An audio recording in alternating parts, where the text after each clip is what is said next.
KTN. Na sasa tuzamia hili ambapo familia moja mjini Kakamega sasa inalilia haki ya kumpata mwana wao aliyepotea mjini Gilgil wakati wa kufuzu kwa zaidi ya vijana 14,600 wa huduma ya vijana ya kitaifa NYS.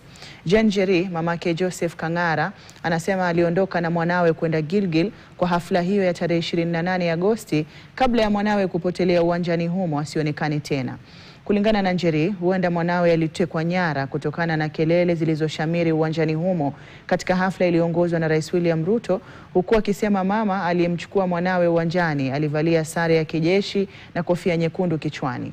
Njeri anasema juhudi za kumpata mwanawe zimeambulia patupu wiki 4 baadaye licha ya kupiga ripoti katika vituo mbalimbali vya polisi mjini Gilgil ikiwemo Nairobi, Kakamega, huku akitaka serikali kuingilia kati kumsaidia kumpata mwanawe.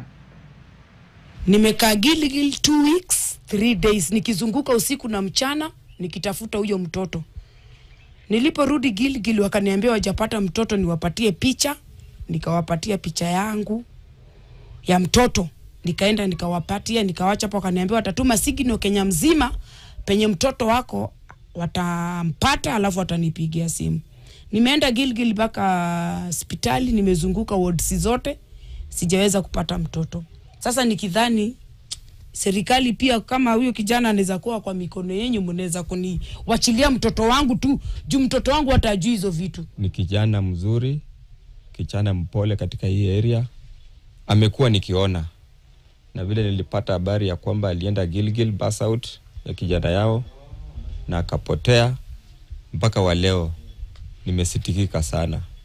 Wewe ni mwanadamu, mama ni mwanadamu. Kuna makosa.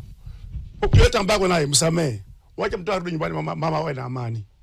Ni kijana ambaye hana maneno mengi na kana yuko utulivu, na omba yote ambako na yeye.